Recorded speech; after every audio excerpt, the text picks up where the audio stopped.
Hey, hey. Hello, hello. Good stuff.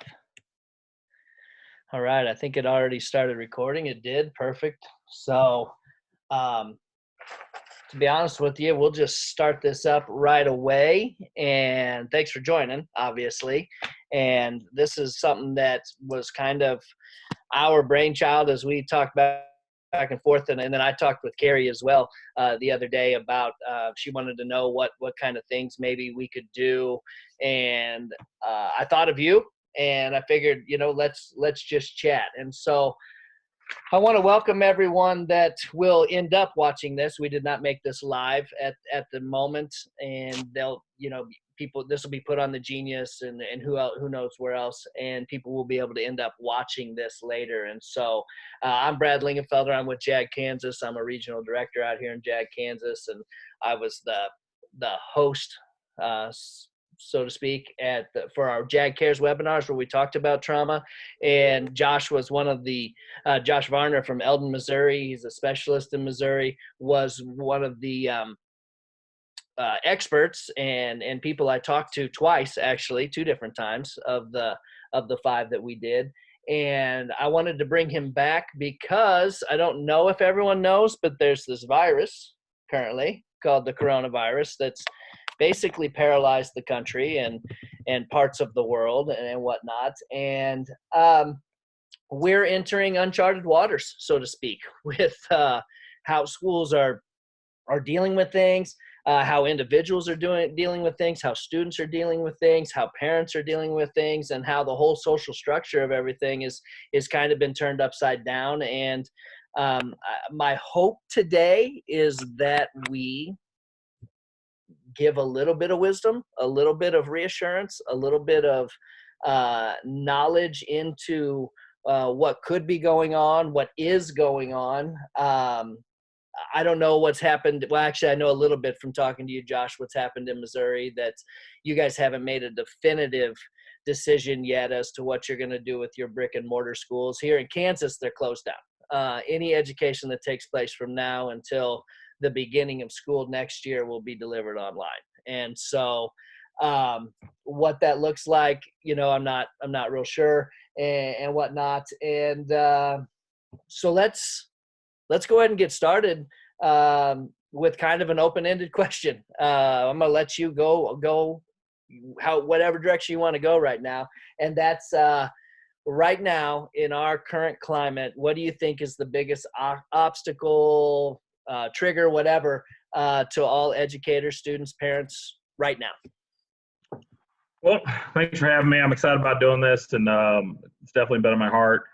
I think the biggest thing right now is, I just did a webinar, listened to a wonderful teacher named Beth Huff here in Missouri, and principal actually, and I think she hit on this and it really made me think about it too, is that we're spending so much time thinking about what do our kids need, what do our kids need, what do our kids need, really not spend enough time thinking about what do we need, what are we actually experiencing, how's this experience affecting our ability to make good decisions and rational decisions for the people around us, our students, our families, et cetera, et cetera. And so I think the first thing, for those of you who heard the other webinar, I'm going to kind of review that front of the brain, back of the brain Right. sector, and I think that'll kind of help us understand why so many of us are struggling with this pandemic that we're dealing with. And so, just to review, the front of the brain is where hopefully you guys are all at right now. It's the apex of humanity. It's why we have bridges, roads, music, art. I mean, we can do complex math. We can do, understand all this amazing science, beautiful art, all these great things because we have this super evolved, amazing front of the brain that allows us to do this. But the only problem with the front of the brain is it's slow and it will not get you out of trouble in a crisis because it wants to use all that amazing consciousness and thought process, and all that stuff takes time. But what we're really fortunate is we have a back of the brain too. This is the really primitive, it's where all the automatic stuff happens. So breathing, swallowing, all these kind of things that we don't actually have to control. But what it does is that's where our fight, flight, freeze responses are controlled at. So anytime we're in a threatful situation, in the middle of the brain, we have this little switching station called the amygdala. I like to just refer to it as the smoke detector of our brain. Okay, so smoke detector, whenever it gets a sense that things aren't okay, it literally shuts down the front of the brain. So we don't have access to all that consciousness, all those rational thoughts, all those complex ideas, and we're triggered the back of the brain. We can see this on brain scans. Like literally the back of the brain lights up, and the back of the brain we're allowed to do fight, flight, freeze. So it's really these basic functions, and they'll pick it for us. We don't get to pick fight, flight, or freeze. I wish we did. We don't. And actually, it'll do this stuff automatically. We really kind of almost lose control. And so what I think is happening to a lot of us right now, I know this is happening to me. I can sense it. I can feel it. I can reflect on it on the back end. And so what happens is, like, I'll watch the news, and it's terrifying. You know, we're in a worldwide pandemic. Lots of people are sick. Lots of people are dying. We all have, I worry about the financial impact. I worry about my family's safety. I worry about job security. I mean, so many things. And I know all of you guys watching this have all these same feelings. Well, my brain is picking that up. My smoke detector's going, that's a lot of fear. That's a lot of bad stuff. And where do you think I'm going? I'm going to the back of my brain. Right. And so for me, like, I get a lot of fight responses. I get angry. I get angry at leadership, people in leadership positions that I feel like maybe aren't doing everything they can keep my family safe and my community safe. And so some people get a freeze response. They'll just clam up. They don't want to do anything. Actually, you see a lot of people, it's almost like this pandemic doesn't even affect them. A lot of them are just getting a freeze response. They're kind of emotionally numb. They're shut down. And then some people, they're like, I got to get out. I can't be pent up. I got to go for a walk. I got to go for a run. I need to go run an errand. I get some of those freeze responses too. I'm like, honey, do we need anything? What do we need? Do I need to run to the store again? You know, you see the toilet paper thing, you know? And so the bottom line is we don't make very good decisions when we're in the back of our brain because they're those irrational ones. So what I recommend, you know, that people do is they get conscious about what are the things that are triggering you. For me, it's the news. I limit myself to the news once a day. I do it in the evening, and then I do some sort of coping skill afterwards. It can be a run, a walk, you know, coloring in a coloring book, listening to music, whatever it is that kind of helps you relax. Take a shower, take your bath at that point in the day to get yourself back in that front of the brain where you can regain control. Very good, very good. And you know, there's a few things that as you talk there, you know, it was really interesting. And we talked about this the other day. I had listened to, and maybe we had listened, maybe not the exact same podcast, but obviously Dr. Bruce Perry, who we joke that most people would have no clue who that is. You know, in everyday life would have no clue who that is. But he's the type of person in our world, in the world of trauma, psychology, and whatnot, that when he likes my tweet, sends me through the roof, right? And I sprint to my wife and say, Dr. Bruce Perry just liked what I said on Twitter or retweeted it or whatever. And and she's like, what? Who's that? And so as I was watching what he was saying, he was talking about a lot of the same stuff. And he said something that made me, and you hit on it a little bit too, that made me kind of feel guilty for making fun of the people who are hoarding toilet paper. You know, you've seen the memes like, this is an upper respiratory thing. It's not diarrhea. Why is everyone hoarding toilet paper? And the answer to why is everyone hoarding toilet paper might be they don't even know why they're hoarding toilet paper. Yeah, they don't know why. Yeah, they don't know why the puzzles section is empty. They don't know why they bought 8 jars of mayonnaise. They don't know why, you know, all this stuff. And you look in these grocery stores and like, why is this gone of all things? You saw that one couple that literally bought the whole meat counter out at the store, right? You want to talk about irrational? Well, that's not rational thought. That's not front of the brain stuff, man. They're in the back of their brain. Their brain's telling them you need to survive, and buy out the whole meat counter. That's right. And I think that was something that as I listened to that, I thought to myself, wow, if there can be any one word that can, or that needs to be kind of near the front of our brain at all times for this, for lack of a better word, I'll just call it what everyone else calls it, this pandemic, it's grace. And realizing that people are going to do really dumb things. People are going to get scared and lash out. People are going to get scared and turn into a monk and not talk to anyone, you know, and they might come crawling out of their house 3 weeks from now and go, is it over? You know, type of a thing. And that there needs to be that level of grace. And as I thought about that, the word that that keeps going around and around and around. And I don't know if I'm doing this in the right order, because I also want to hit on what you talked about as far as going on a walk, taking a shower, watching your favorite TV shows, all these different things. And I want to use a new vocabulary word that I heard from Dr. Perry. But I think what I want to say right now is, one of the things that I keep on hearing is social distancing, social distancing, social distancing, social distancing. And I tell you, as soon as I heard it, maybe this is just my psychology, front of the brain stuff working, I kept on hearing that, and I was going, I think that's horrific. And I understand what they're saying, I understand the concept, but my thought was, we really need to practice physical distancing, um, 6 feet apart, no more than 10 people, whatever the restrictions are, all that stuff, that physical distancing. But we as humans, 99% of the people on this planet are social animals. You need connection. You need relationship. I need to have this conversation with someone else besides my wife, Right. Because she's going, yeah, Brad, I get it. Front of the brain, people are freaking out, all that stuff. I need this. And so I think that's such a negative connotation. I don't know. What do you think about that? Yeah, no, I love what BD Perry had to say. He talked to us about being physically distant but emotionally close. Because I think you hit the nail on the head. We're all mammals. Every one of us, I would argue, not 99%, I'd say 100% of us need emotional connection. It's actually the number one predictor of life expectancy. The number one predictor of quality life is our connection to other human beings. And so that webinar I sat down this morning, it was so cool. It was like 100 principals from all over Missouri, and they were just so happy to be around each other in this digital way, right? And so, and I was too. I was like, thank you, I need this. And so yeah, we have to be physically distant. If you're not doing that, you're doing our community, our world, our country, our state a disservice. Yeah. But we need to be emotionally close, and so you have to have a plan. How are we going to stay emotionally close to the people you care about, your family, your loved ones first, and ultimately your students? Some of the things I'm doing. My family and my extended family, it feels like we're actually closer now, which is really cool. We do a video chat every night. Now we've split it up where the kids kind of have their own video chat because it got a little crazy. The adults kind of have one, but we've actually gotten closer, which it's actually been a pleasant, beautiful thing about all this. But also just my good friends that are all over the country, just people that I care about, to reach out to them. And there's so much technology available today that we're using right now. And so I think the more you can connect with those people, you have to make a concerted effort.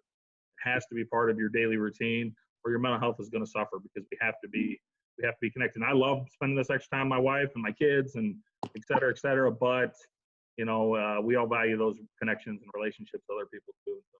So definitely put a plan with that. Right. And so leading into the next thing is, especially when we talk about our own personal mental health, the connection piece, but then there's also this new word, actually, once again, Dr. Bruce Perry, he called it dosing. Okay. And, I've heard that term in medical terminology, and it's usually not so good. It's a medicine. You're getting medicine, but in the psychology term, this is also medicine. And the medicine that we're talking about, and you alluded to it a little bit earlier, is taking those walks, all those things I listed before. But the one thing that he said when he's talking about dosing is, it's not, okay, I woke up, it's 8:00 in the morning, and I'm going to go for a walk. And I walk for 45 minutes from 8 to 8:45, and then I sit in front of my computer the rest of the day, do my work, do my whatever, and don't ever get up and do anything again. And so what he was saying was, the dosing part is, sure, have that nice long walk, really clear your head, all that stuff. But then every hour, for 5-10 minutes, go do something else, whatever that something else is. Go talk to someone, send an email where you're actually communicating with someone, send a text, call someone, go for a walk again. This time, maybe it's just around your house, whatnot. And so your thoughts on kind of that, what he was thinking with that. Yeah, no, I love what Dr. Perry's talking about dosing. I compare it to, let's say you had a toothache and it was going to take 2 weeks to heal, and you need to take, an ibuprofen as needed. Right. And so I look at this mental health dosing the same way. what, you need to be self-aware of your own life, what's triggering you, what's causing stress for you, what's getting you out of the front of your brain. And during those times or after those times, you need the appropriate dosing to deal with that. And so it can be something simple to walk or run, coloring books, I think, work really, really well for these kind of things. For most of the students I've worked with, myself, painting, baking. My wife's a big baker. Oh my God, I'm going to put on 500 pounds because that's a dosing. She uses a lot of dosing of baking when she gets stressed. You've got to be self-aware of that. And the more stressed you are, the more dosings of these coping skills you need. And I know for me, by far the most stressed time of my day is the nightly news. I need to check in on the news. I told my wife we don't even watch news in the morning anymore. We do this thing once a day. And it is stressful. I mean, I'm very self-aware. I can feel that fear response kicking in when I turn on the nightly news. And so for me, it's like I already know I need a dose afterwards of something positive, something calming, because otherwise I won't sleep. And I found that out the first, I don't know how many days of this problem we have here, this pandemic. I wasn't sleeping very well. I found myself kind of irritable, all those kind of things. And so I think we really have to reflect back, hey, what's causing us stress? The problem is that these phones are amazing because they connect us to people so well, but I'll be honest with you, they can be the news 24/7, right? My Twitter feed can be terrifying now. My Facebook feed can be terrifying now. So you might have to, really consider, do I limit my access to these things too? Because constantly reading stories about people getting sick, people dying, how bad it's going to get. You want to be informed, you need the latest information, but to be inundated with that 24/7, you're not going to function well as a person. Sure. And you mentioned something else that that I think is important, and is to create a routine. You kind of talked about, hey, you know what? You told your wife we're only watching the news at night, so that's a new routine that you guys have. But the other piece of that is, it is extremely beneficial to Monday through Friday, your normal work days. And if you're stuck at home like I am now, granted, I work from home a lot usually, but this is still different, because now I'm dealing with a bunch of specialists who are also working from home every day. Right. So everything is different. And as I do that, one of the things that I have found very helpful is that I still wake up now at the same time, like I did before. Whereas the first few days I was like, I don't have jack to do today. We're not going to accomplish anything today. Nobody knows what's going on. The whole world's burning, whatever, the whole doomsday thoughts. And so for the first few days, I was pretty lazy, and all of a sudden I get to the end of the day and I'm kind of stressed out, and I'm still like, what am I wearing? Like, if somebody came over right now, this would be so embarrassing, type of a thing, that's not embarrassing when I'm just at my house. But, I looked at that and I was like, I need to get up every morning the same way I did before. Get up, take my shower, check my emails, and get into these routines. And then throw in the concept of the dosing. As I'm working through things, I need to step up and go do whatever. But just your thoughts on that, on the routines. Definitely. So we were one of the last schools in the country to actually get out of school. And so I actually had quite a bit of time to work on this with my students. So I kind of, what I love about JAGs, we get an opportunity to teach what we want to teach. And so I knew that we were going to go into a long period here. We knew we were going to be going into quarantine. And so I actually did routines with all my students, because as human beings, we do not feel safe unless we have a routine. This is especially true of children, and it's especially true of human beings that experience a lot of trauma. And so we don't really feel safe. We don't feel comfortable if we don't have a routine. And so with all my students, we sat down and we put down an entire schedule. This one you're going to wake up. This one you're going to eat. This one you're going to snack. I mean, the snack one is a big one even for me. I'm telling you, if I don't have that stuff broken down, I'll just eat all day long. It's especially when you're home, it's super tough. But but I also put together some goals for my kids too. As part of their routine is, what do you want to accomplish during this time? What do you want to learn? What's a skill that you could pick up? And it is amazing hearing all these different things from kids, from like, I'm gonna learn how to play guitar. I'm gonna work on this truck and get it running so it'll be working when the quarantine's over. You'd be amazed. And to me, that stuff's a heck of a lot more empowering than, me giving them a huge packet of work that they may or may not do, or that may stress them out even more. I don't want to go into a whole tangent about, I think we're overworking kids right now, but I guess I'm going a little bit. But, I think the big thing is we're not looking at these kids' primary needs. We're, as educators, we just think, we got to cover content, and we do. And what we teach kids is important, but this is a once in 100-year kind of pandemic, kind of life-altering thing, and I think we really need to spend more time thinking about our kids' emotional health and those kind of things. And we've seen this with people that the students that went through Katrina. They lost the entire semester. Well, guess what? We found the study showed that they do make up that educational gaps over time if their needs are being met. And so I think we need to focus more on their mental health and less on their content. But that's that's me on that end. And so, but I think that's super important that we come back to that and we understand that stuff and support the kids the way they need to be supported. And I think that's funny. Just within the last 2 weeks, I think, I don't remember which chain is near me, whether it's Family Dollar or Dollar General. It's one of those two. But they have this generic knockoff of Thin Mint cookies from the Girl Scouts. And I'm telling you, they taste exactly the same, right? So thinking about back of the brain level stuff, I was at the store one time, and I don't know, there may or may not have been toilet paper. I don't know, but I ended up buying like 8 boxes of these Thin Mints because they taste exactly the same as my favorite cookie in the world, right? And so when you said even scheduling your snack times, because it's like every time I leave my computer, I walk around, I walk by the and I put them in the freezer. And so every time I walk by the freezer and I go, I could have 2 or 3 of these. Right, adds up. Right now, and so I'm going to have to schedule snack time in, because I'm telling you right now, if I were to be honest and looked at my day, I have 8 snack times. There you go.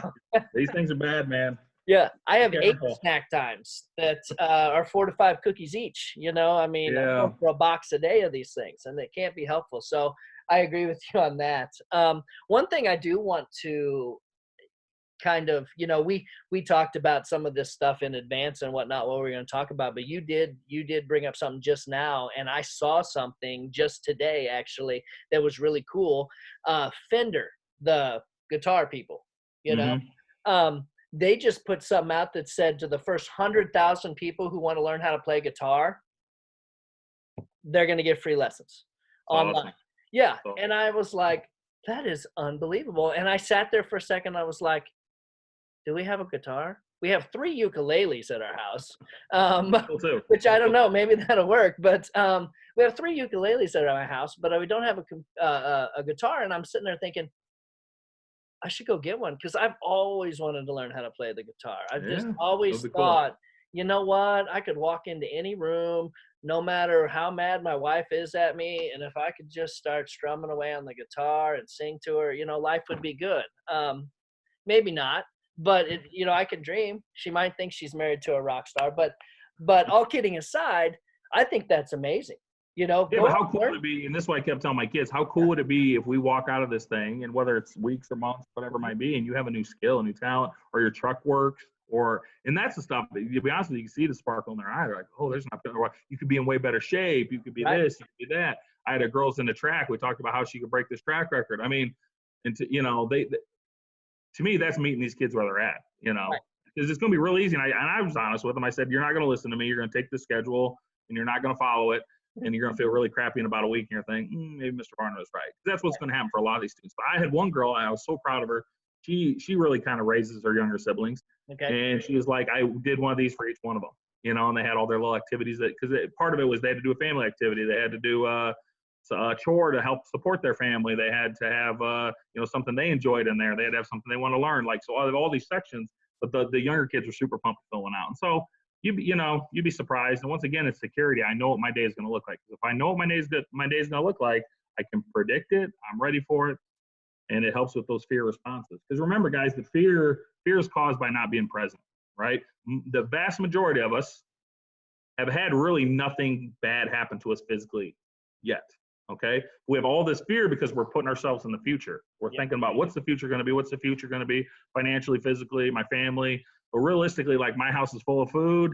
I come to work here every day and the building's empty. I don't really even encounter anybody where I could get sick. My world's actually smoking good, really nice. Right. But I can be consumed by fear, and all that fear is from the future. And so what I'm asking people to do is, if you're being consumed by fear, it's because you're not in the moment. You're not doing mindfulness. And that's where all those mindfulness activities really help, whether it's tons of guided meditations on YouTube you could follow. It can be as simple as going for a walk. It can be simple as being intentional about tasting the coffee that's in your mouth or smelling the sensations around you, whatever it might be. Anything that engages your senses is mindfulness. And you'll find that in this moment, in this present moment, there actually is no fear. And so, kind of guiding your mind back to this moment will really diminish a lot of that fear, because that's the enemy we're battling right now. I think fear is more dangerous in a lot of ways than the actual virus itself. Definitely. And we talked about this yesterday or 2 days ago. I don't remember what it was, but I said there's that old saying that the devil is better than the devil you don't, and the thought being people stay in, and it kind of deals more with people staying in bad situations and not leaving them, because at least I know what's happening right now. Right, there's security in that. Right, and there's some security in that. And so even though nothing's really happening, we don't know what's coming down later, and into the future. And like you said, it just if we're so focused on, what if someone in my town actually gets the coronavirus? Well, as of right now, no one in my town does have the coronavirus that we know of, obviously. Right. And I live in a little bitty small town, so we may not, who knows, who knows, but. Well, I mean, it's okay to be like honest about what the future is going to look like. Like I'm very much a realist that my community is going to get hit by this. Sure. That most likely our hospitals are going to fill up. Most likely a lot of people are going to perish. And I mean, and I'll be honest with you, when I work with high school kids, it's appropriate to have honest conversations about, hey, we're going to be out of school for at least this long, and this is what's probably going to happen in our community. And like just being realistic and honest, but also not letting that fear consume us. Because I think you can be both of those things at the same time. That's why I try to be. I'm very much a realist. I understand the risk. I understand how dangerous this is. I understand how devastating it's going to be for a lot of people, but at the same time, I don't want to live every moment of my life in fear. And so the way I'm able to control that fear is with the dosing, like we talked about before, and then just practicing mindfulness as much as possible. And I think there's a couple really good websites out there. There's one that you can pay for called Calm. Actually, LeBron Calm used to be free for teachers, and then they cut it off. I just found that very disturbing. I think once they brought in LeBron James as their speaker, it became, maybe they had. They got to pay LeBron, I suppose. Yeah. So, but it is a good one. The one I use, and I use it every single day, is Headspace. Yeah, it's very good. Absolutely phenomenal, and they do have an educator thing. I think you have to go through your school districts, but I think they give a certain number of licenses for stuff and whatnot. So that might be something to look at as far as, that. And you can use both Calm and Headspace as a freemium account. It's free. And then if you want to unlock the whole thing, it costs money. And so, like I said, there's tons of stuff available on YouTube. With my students, literally every day we would do either a walk or a guided meditation for 5 minutes. And so that stuff works, man. The kids love it. You can do it with your own family and all that kind of stuff. And really, we have more than 5 minutes. You could do a 30-minute guided meditation if you want. Really calm that body down, because we're in uncharted waters. Like I said, this is the first time in 100 years an event like this has happened. And so don't be afraid to spend 30 minutes a day taking care of your health, your mental health especially. And, earlier I talked about the word grace and showing people grace. And that's kind of the word from me to you, from me to everyone else in my life. Grace. I need to show grace. I need to show grace. I think, and you used this word yesterday, I think a great word for me, to me, is gratitude.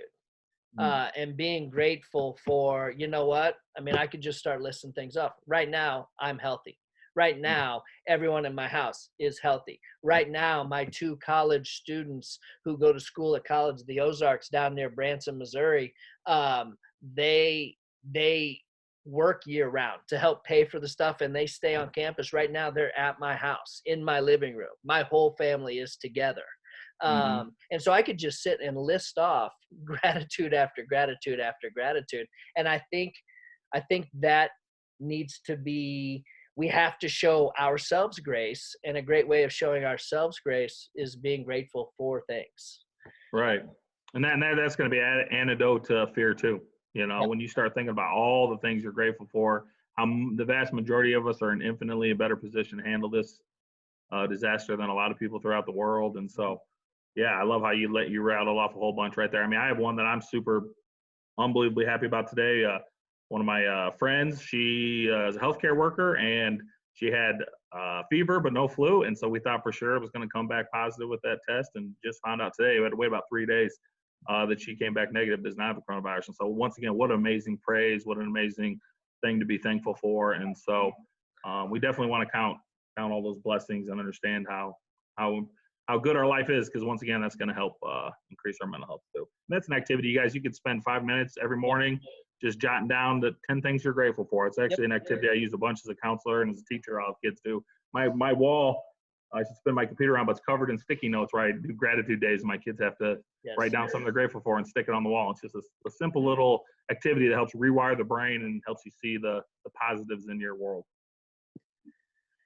Yeah. And I think, it just, I'm a naturally analytical guy as it is. And so I sit around and think, and I probably sit around and think way more than I should. There's times where I'm like, man, well, maybe stop thinking and start doing, type of a thing sometimes. And, um, and I just look at all this and I think I'm excited for the future, actually, at where we're going to come out on the other end. Um, I'm hoping people take some stock a little bit in their own health as they sit here and go through this. I hope people start to take more stock in the relationships, the personal relationships that are extremely close to them, and start really looking at those things and um, valuing them more, and maybe start, even after this is over, start dosing yourself a little bit out of the rat race. Because we all want to go, achieve, change. And in some ways there can be some level of gratitude that, what, nature is making us put on the brakes for a little bit, and maybe look at that, and some people are like, man, I don't want to put on the brakes. Well, I get that too. And so I don't think there's a right or wrong way, and if someone didn't like that, please show me grace.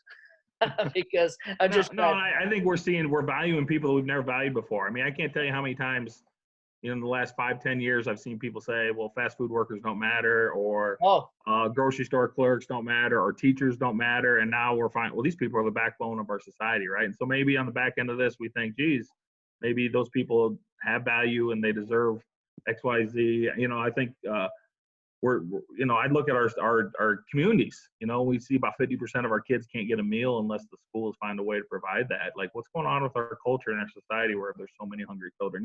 I think this pause gives us a lot of opportunities to reflect and look back. And then you see politicians that are saying we need to do everything we can to save every life. And I hear other politicians saying, well, we'd be willing to sacrifice some grandparents to keep the Dow Jones high. And so I just find all this is a great opportunity to reflect, man, and say, hey, what's your values? Because a lot of people talk about valuing this and that and the other. And I think you get in a time of crisis, and we're seeing a lot of leaders that are valuing things that I proclaim to value. And then we're seeing a lot of other people that maybe don't have that same value system. So I think it's just a good opportunity to reflect on that and to think about, what do we want, our communities, our cultures, our families, us as individuals to look like on the back end of this pandemic. And so good. Well, I think, to be honest with you, I think this is kind of exactly what I hope to accomplish with this conversation today. I wanted people to understand the value of staying connected, the power of that emotional connectedness, like you talked about, the power of relationships and how we're relational beings, and the power of forgiveness and grace and understanding, like you talked about in the front of the brain, back of the brain stuff that, you know, people are doing some crazy stuff right now. And I liked what you said, where you were like, you know, we really can't even stop ourselves when we get to that point. Right. And so the hoarding of toilet paper, you know, the wiping out of an entire meat section, you know, Right. that type of stuff, that to show some people grace and whatnot. Looking at routines and trying to help that, not only for us but for our students to have a routine, um, uh, you know, and learning a new skill, all that type of stuff is kind of the types of things that I'm hoping, as it, you know, once this is over and I get it put out to where it needs to go to, and we'll use Carrie to figure out where that needs to go, that people kind of step back and go, okay, we can do this. It's crazy right now, but we can do this, and you know, and go from there. So I wanted to give you the opportunity to kind of just give your last thoughts, and we'll kind of go from there. Yeah, I just encourage everybody here to kind of think about the dosing thing. Think about when you're most stressed. Think about what you can do to reduce those stressful opportunities. I also encourage everybody to find ways to be connected. And so, you know, whether it's FaceTime, writing letters, watching movies virtually, that's something we're thinking about picking up my family, where there's apps where you can sync your Netflix with a family member, and you can watch it on your TV and the laptop and interact. I think I saw some of my friends doing virtual happy hours where they just set up their computers and they have drinks together. I think that's amazing. Virtual card games. I mean, you name it. Find ways to get connected, people. Make that a priority in your life. You can find me, Josh Varner, JOSHVARNER 65 on Twitter. And I think we're going to do more of these. And so if there's stuff that you want to learn about, or you want to understand how trauma in your schools, your life, this coronavirus, I mean, I always find like we do the best content when you guys give us feedback about what you want to learn or the questions you have. And so don't be afraid to reach out, say hi. I am in my office every day from 8 to 2. And so, you know, I'm providing some trainings to different schools and things like that. And so if that's something you're interested in, reach out to me, because I got free time, and you know, I want to help out and share as much as I can during this time. All right, very good. And you know, once again, that was Josh Varner 65, right, for Yep. Twitter. And you know, the other thing is, when we put this on Jag Genius, you know, there's those comment sections. Everyone who watches this, put your comments in. And, you know, I love it when you say, oh man, that was so awesome, and Brad, you're the funniest guy that's ever lived. You know, I love those comments and stuff like that. But Josh, you're so smart, you know, all that stuff. I love that. But maybe put in some things that, you know what, I struggle with this, or I struggle with that, or this really hit home with me, and we'll look at trying to do some other things and set some other things, and maybe the next one is live, where everybody can get on with us, and maybe it's just a Q&A, maybe it's, I mean, who knows. But you are right, we plan on doing some more of these, and I'm excited for that. And as of right now, look for this. I mean, by the time you get to this point, you will have already found it on Jag Genius, but definitely use the comments section, and then let's get through this together, Jag Nation, and go from there. So Josh, you know, I really appreciate you getting on. I've appreciated getting to know you. You said something just a second ago, write a letter and whatnot. And when we were done with the JAG-K stuff, Josh actually reached out to me and said, hey, what's your address? And I'm like, I don't know my address, you know. And I actually got a card in the mail that said, hey man, I really appreciate you. I appreciate what we're trying to do here, and this, that, and the other. And I literally looked at that, and the cards I get are from my parents and whatnot, because, you know, it's my birthday, you know, or whatever, or a Christmas card or whatever. But to get a card from someone that, you know, you're not really expecting, or it's not normal, you know, I looked at that and I was just like, this is so awesome, you know. Right. And I think you're right. I think sending out some cards right now, and to say to somebody, you know, I really appreciate you. I really do, you know, this, that, and the other. And so, I mean, I'm excited for where we're going to go with this again. And I hope that we are a valuable resource. I think we will be, and look for stuff in the future. All right. Thanks, All right. Brad. Yeah. We'll see you, Josh. See ya.